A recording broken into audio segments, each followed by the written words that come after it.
Good morning everyone. আমি সকাল সকাল উঠে আমার বেড গুছিয়ে নিজে হাত মুখ ধুয়ে নাস্তা করতে বসে যাই। আমি পন্ডস ফেস ওয়াশটা ইউজ করি।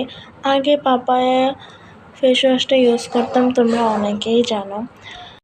সো নাস্তা শেষে আমি আমার বুক সেলফটা গুছিয়ে নিয়েছি। আর এটা আমার হচ্ছে ডেইলি রুটিন, তোমরাও ফলো করতে পারো। আর আজকের ওয়েদারটা অনেক ঠান্ডা ঠান্ডা ছিল, আমার কাছে এই ওয়েদারটা অনেক ভালো লাগে। আর আমার প্রাইভেট পড়া হচ্ছে বাংলা ফার্স্ট পেপার, সেকেন্ড পেপারটা আমি আগে শেষ করতে চাই। সো বাংলা সেকেন্ড পেপারটা আমি আগে নিয়েছি, কারণ সেকেন্ড পেপার অনেক সহজ। সেকেন্ড পেপার আমার হচ্ছে আবেদনপত্র ছিল, আমার ম্যাম আমাকে আবেদনপত্র পড়া দিয়েছে একটা, সেটা আমি খুব দ্রুত শেষ করে বাংলা ফার্স্ট পেপারের অতিরিক্ত সৃজনশীলগুলা শেষ করেছি। অতিরিক্ত সৃজনশীল অনেকগুলো, তাই ম্যাম আমাকে ইম্পর্টেন্টগুলো দাগিয়ে দিয়েছে।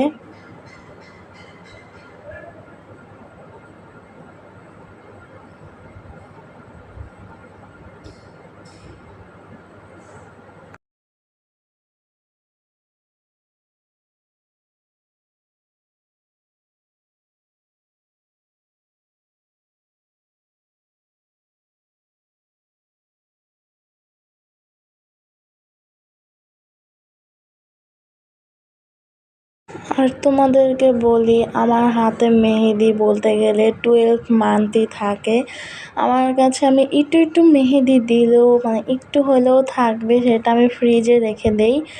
যতটুকুই থাক না কেন আমি অতটুকু দিয়েও একটা ছোট্ট হলেও ডিজাইন করি। সো সেই কুরবানি ঈদে আমি মেহেদি দিয়েছি, তার মধ্যে অল্প ছিল, সেটা আমি ফ্রিজে রেখে দিয়েছি। কাল রাতে আমি অনেক বোরিং ফিল করছিলাম, তাই বসে বসে নিজে নিজে দিচ্ছিলাম। আর আমি হোম পাল্টিয়েছি, তাই তোমরা অনেকে জানো না, আমি বলিনি, এই জন্য আজকে বললাম। এই কয়দিন আমি ব্লগ দিতে পারিনি, কারণ এই জন্যই। সো আজকে তোমাদের জন্য অনেক দিন পর একটা ব্লগ নিয়ে আসলাম।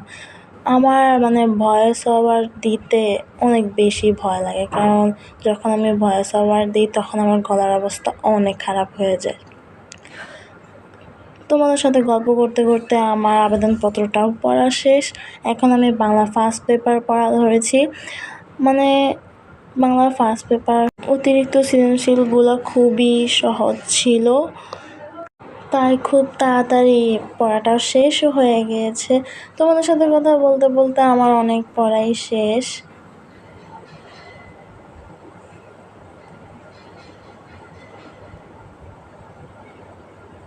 আর আমার পড়া শেষে আমি বসে বসে টিভি দেখছিলাম। বাই বাই, আজকের ব্লগটা এই পর্যন্তই।